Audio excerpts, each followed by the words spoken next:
Hi friends, ఎలా ఉన్నారు? మీరు చూస్తున్నారు మీలేట్ యూట్యూబ్ ఛానల్.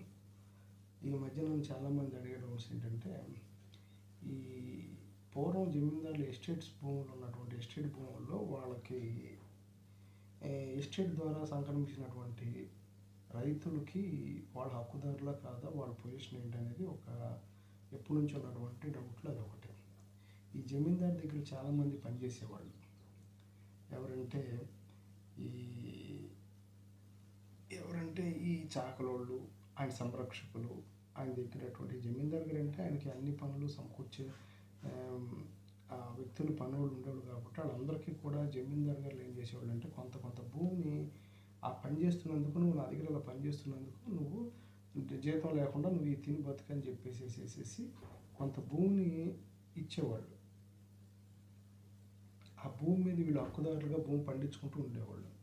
ఎప్పుడైతే ఈ జమీందారు వ్యవస్థ అనేది ఎప్పుడైతే క్లోజ్ అయిపోయిందో, ఈ జమీందారు ద్వారా సంక్రమించిన భూముల హక్కులు ఏంటి అని చెప్పేసి గవర్నమెంట్ ఏం చేసిందంటే, ఈ ఎస్టేట్లో ఉన్నటువంటి జమీందారు ఇచ్చినటువంటి ఎస్టేట్ భూముల్లో ఉన్నటువంటి ఎస్టేట్ అబిలేషన్ యాక్ట్ అని ఒకటి తీసుకొచ్చింది. అంటే ఎవరైతే జమీందారు భూములు జమీందారు ద్వారా సంక్రమించిన భూములు, ఆయన అమ్మిన భూములు కాకుండా ఆయన దానం చేసినటువంటి భూములు, అలాంటి భూములన్నిటికి కూడా మీరు అప్లై చేసుకుంటే జాయింట్ కలెక్టర్ గారు పబ్లిష్ చేసి వాటిని గెస్టెడ్ పబ్లిష్ చేసి పట్టాలు ఇచ్చి వాళ్ళ హక్కుదారులని వాళ్ళకి హక్కులను ఇస్తూ పాస్పోర్ట్ ఇష్యూ చేసింది పూర్వం. అంటే 82, 83, 82 ఆ టైంలో జరిగింది. ఎప్పుడైతే ఈ ఎస్టేట్ అబిలేషన్ యాక్ట్ ద్వారా సంక్రమించిన వాటి భూములే కాకుండా కొంతమంది అలాగా ఇవ్వకుండా, అంటే ఎస్టేట్కి ఇవ్వకుండా, ఎస్టేట్కి ఇవ్వకుండా ఆయన కూడా వాడుకుంటూ ఆ వ్యవస్థ అయిపోయిన తర్వాత కొంతమంది ఆ భూములు ఆక్రమించుకొని పూర్వాజితం కింద రిజిస్ట్రేషన్ చేసుకుని ఉన్నారు. వాళ్ళు అనుభవదారులే. అలా కాకుండా ఎవరైతే ఎస్టేట్ భూముల్లో పట్టాలు ఇచ్చిందో, పట్టా ఇచ్చిన భూములకి వెళ్ళి ఇది నాది అని వేరే ఎవరైతే ఉంచున్నారో వాళ్ళకి ఎప్పటికీ చెల్లదు.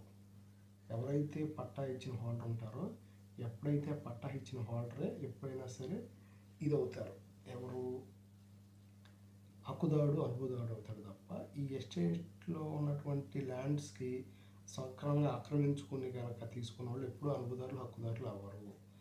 కేవలం పట్టా ఉండాలి, లేదా ఆ పట్టా ఇవ్వనటువంటి ల్యాండ్లకి ఏదైనా మీరు డాక్యుమెంట్ పుట్టించుకున్నారంటే అనుభవదారులు ఎప్పటి నుంచి ఉన్నారంటే అనుభవదారులుగా ఓకే అవుతారు. హక్కుదారులుగా గవర్నమెంట్ కొన్ని సంవత్సరాల బట్టి ఉంటుంది కాబట్టి వాళ్ళకు కూడా హక్కుదారులుగా సంక్రమించాలి తప్ప, వారసత్వం కానీ సంక్రమించాలి రాయాలి తప్ప వీళ్ళకి పూర్తిగా ఈ పట్టా ఇచ్చిన వాళ్ళకి అంత పవరు ఈ హక్కు ఇచ్చిన వాళ్ళకి ఉండదు. ఎందుకంటే ఎస్టేట్లో ఉన్నటువంటి ల్యాండ్స్ అన్నీ కూడా వాళ్ళు స్వతహాగా వాళ్ళ కొన్నవి కాదు కాబట్టి, ఏవైతే దానం వచ్చిన భూములకి వాళ్ళు ఎప్పటికైనా సరే రాజుల నుంచి వచ్చింది కాబట్టి వీళ్ళు పూర్తిగా అనుభవదారులు అవుతారు తప్ప హక్కుదారులు అవ్వలేరు.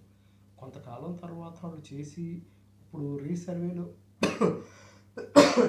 అవుతుంది కదా, ఇప్పుడు రీసర్వేలో వీళ్ళు ఈ భూముల్ని పూర్తిగా హక్కుదారుల కింద అప్డేట్ అవుతుంది ఇప్పుడు ఉన్నటువంటి ఈ రీసర్వేలు. ఎందుకంటే 100 సంవత్సరాలు జరుగుతున్నటువంటి రీసర్వేలో మాత్రమే ఇప్పుడు హక్కుదారుల కింద అనుభవదారుల కింద వాళ్ళకి అప్డేట్ అవుతున్నారు తప్ప పూర్వం నుంచి ఉన్నవాళ్ళు ఎప్పుడు కాదు. కేవలం ఈ ఎస్టేట్లో ఉన్నటువంటి ల్యాండ్స్ విషయంలో ఎవరైతే పట్టా ఉంటారో వాళ్ళు పూర్తిగా హక్కుదారులు అనుభవదారులు వాళ్ళు అవుతారు.